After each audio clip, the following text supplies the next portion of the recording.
जय श्री कृष्णा। आज हम आरती के ऊपर चर्चा करेंगे कि भगवान की आरती क्यों की जाती है,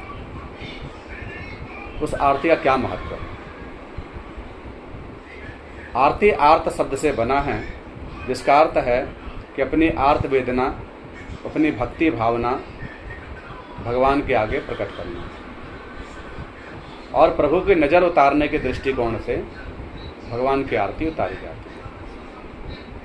धूप, गुगुल, लोबान, इन सब चीज़ों के आरती उतारने अर्थात नज़र उतारने के सब उपकरण बताए गए हैं। तो आरती में इसीलिए ये सब चीज़ों का प्रयोग किया जाता है। कोई भी आरती जब उतारी जाती है तो वह भगवान के पूजन के उपरांत आरती की जाती है। अर्थात भाव वही है कि जैसे किसी बालक का श्रृंगार किया जाए, उसको सजाया धजाया जाए। जैसे विवाह में भी यह आरती, आरता जो बिगड़ा हुआ एक नाम है, वो हम लोग देखते हैं होता है। तो जैसे ही दूल्हा बारात लेकर आता है तो वहाँ सर्वप्रथम माता आरता का थाल सजा करके उस दूल्हे की आरती करती है, माने उसकी नज़र उतारती है। तो नज़र उतारने के भाव से वहाँ भी आरता किया जाता है।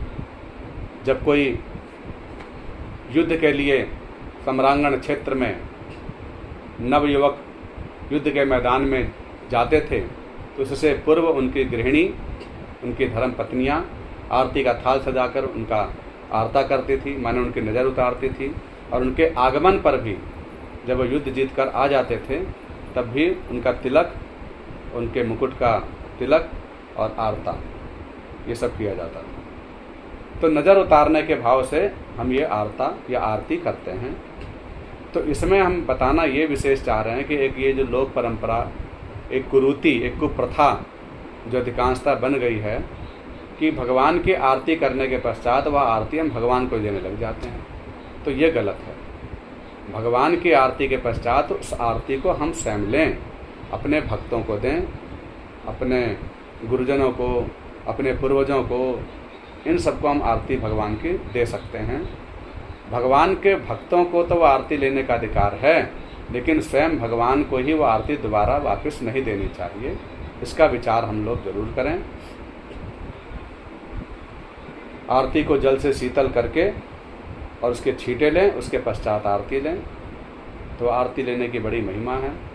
अनेक प्रकार के पापों का क्षय हो जाता है भगवान की उस आरती को लेने से।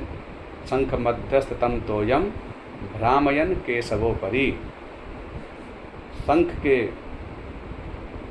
के मध्य में स्थित जल के द्वारा जो उस आरती को शीतलीकरण करके उन पर भ्रामयन माने घुमा करके जो सभी लोगों के ऊपर छोड़ते हैं, छींटे लगाते हैं, तो उन सबके अनेक जन्म राशि के जन्म जन्मांतर के पापों का क्षय तो होता ही है, और यज्ञ लक्ष्य सहस्त्राणाम, हजारों यज्ञों के फल की प्राप्ति भी उस आरती के लेने से और उस शंख के जल के छींटे लगने से हो जाती है। ऐसा भी विष्णु पुराण इत्यादि पुराणों में बताया गया है। तो हम लोग आरती को बड़े प्रेम से लें, लेकिन भगवान की आरती के पश्चात वह आरती भगवान को वापस न दें, स्वयं लें। जय श्री कृष्ण।